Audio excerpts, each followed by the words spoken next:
Halo semuanya, coba bayangkan sejenak.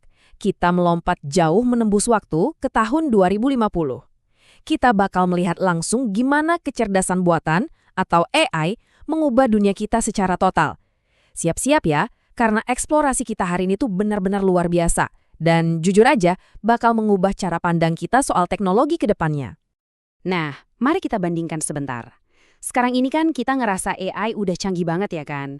Kita asyik ngobrol sama chatbot atau iseng bikin gambar anjing lagi main skateboard.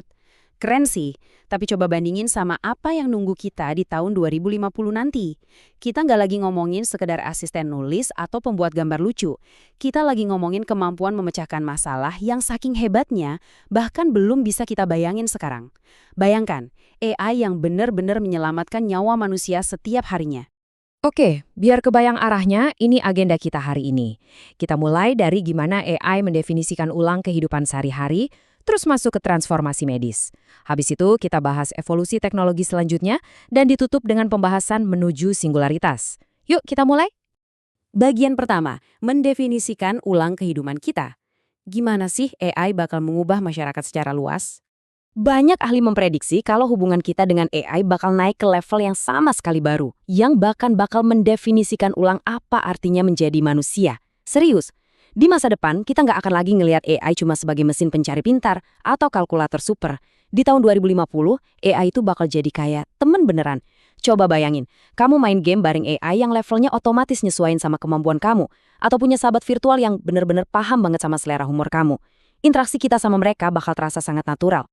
Terus skalanya juga bakal masif banget. Selamat datang di Kota Pintar 2050. Kita ngomongin dunia yang terhubung secara hiper. Sistem AI pusat bakal ngatur semua pergerakan di kota secara real time. Lampu merah, bus umum, sampai mobil pengiriman barang, semuanya saling ngobrol. AI bakal nganalisis cuaca dan keramaian dalam hitungan detik.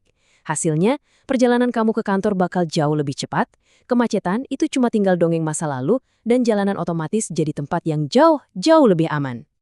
Nggak cuma di jalan, sekolah juga bakal berubah total. Lupakan sistem pendidikan zaman dulu yang pukul rata semua orang. Satu cara belajar buat satu kelas. Nggak gitu lagi.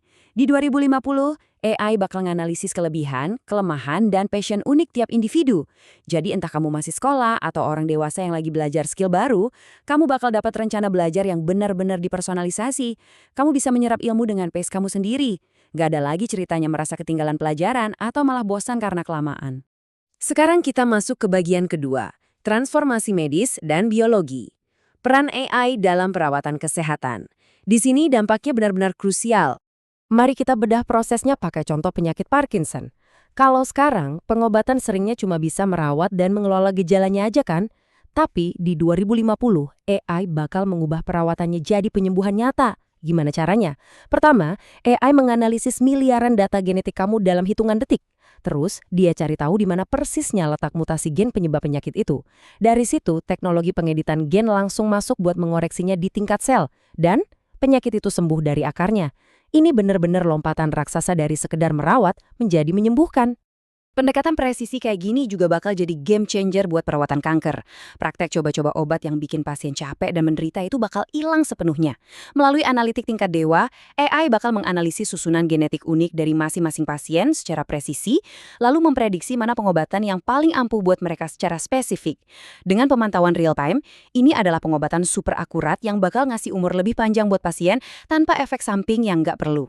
Nah, yang ini nih yang benar-benar kayak nembus batas biologi kita. Brain Computer Interface atau BCI.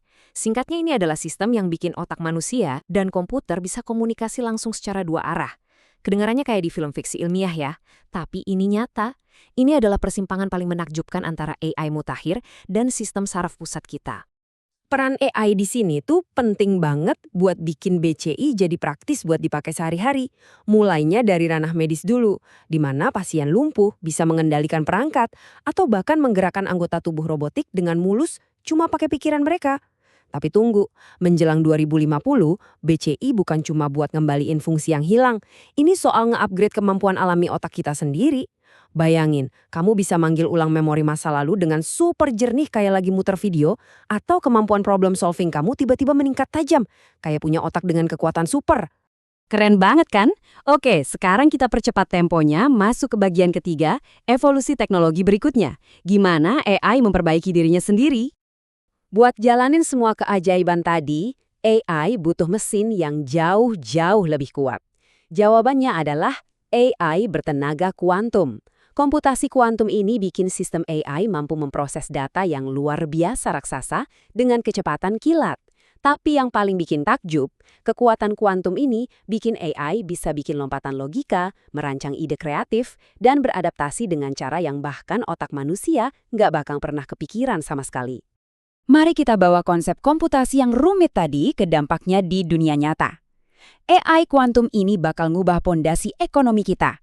Di bidang pertanian, AI bakal mecahin masalah kelaparan global dengan ngoptimasi hasil panen secara ekstrim.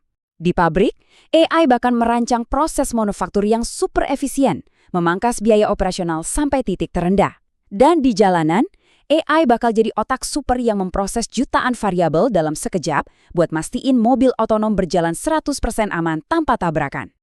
Terus, kamu mungkin mikir, gimana kalau sistem sekompleks itu error? Nah, ini dia bagian yang brilian. AI yang bisa menyembuhkan dirinya sendiri. Sama persis kayak sistem imun tubuh kita yang otomatis ngelawan virus, AI di tahun 2050 punya algoritma yang terus-terusan ngecek kesehatannya sendiri. Kalau ada anomali sekecil apapun, dia langsung otomatis benerin. Entah itu mengalihkan rute data atau nambal sistem yang cacat. Artinya, sistem yang down atau mati total itu hampir nggak akan pernah kejadian lagi. Kemampuan mandiri yang luar biasa ini ngebawa kita ke satu aplikasi krusial berskala planet, pemodelan krisis virtual. Kedepannya, kalau dunia diancam krisis global kayak pandemi jenis baru atau bencana alam raksasa, AI nggak bakal panik. Dia bakal menyedot miliaran data rekam medis, rute penerbangan, dan pola cuaca dunia. Terus, dia bakal nguji jutaan solusi lewat simulasi virtual buat nemuin strategi penyelamatan paling akurat jauh sebelum krisis itu sempat memakan korban jiwa di dunia nyata. Kita sekarang sampai di bagian terakhir dan mungkin ini yang paling filosofis dari eksplorasi kita hari ini. Bagian 4, menuju singularitas AI, batasan terakhir umat manusia. Jadi, mari kita pahami dulu apa sebenarnya maksud dari istilah ini. Singularitas AI merujuk ke satu titik hipotetis di mana kecerdasan buatan nggak cuma setara, tapi benar-benar melampaui gabungan seluruh kecerdasan manusia di muka bumi. Dan begitu dia melampaui kita, dia jadi mampu nyiptain arsitekturnya sendiri, ngebenerin dan ningkatin kemampuannya sendiri tanpa butuh campur tangan kita sama sekali. Ini bakal memicu sebuah ledakan kecerdasan yang eksponensial. Lompatan masif dari kecerdasan selevel manusia jadi super intelijen ini bakal bawa inovasi yang belum pernah ada sepanjang sejarah. Skalanya nggak terbayangan, mulai dari ngelipat gandain produktivitas ekonomi, ngedefinisi ulang kesehatan dunia, sampai mecahin misteri fisika tingkat tinggi.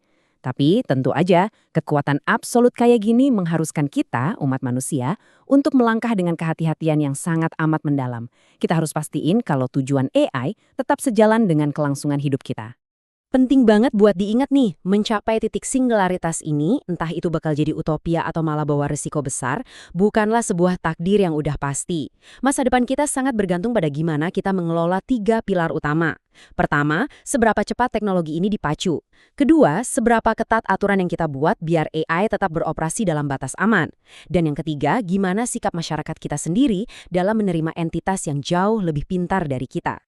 Yang akhirnya membawa kita ke satu pertanyaan penting sebagai penutup. Akankah AI benar-benar mencapai singularitas di tahun 2050? Pertanyaan ini sebenarnya bukan cuma soal nebak-nebak kecanggihan masa depan loh. Ini tentang kesiapan kita sendiri. Gimana umat manusia bersiap menghadapi sebuah realitas di mana kita mungkin bukan lagi entitas paling pintar di planet ini. Sebuah pemikiran yang menantang banget buat kamu renungkan hari ini. Terima kasih udah ngikutin analisis mendalam kita, dan mari kita terus pertanyakan masa depan kita bersama.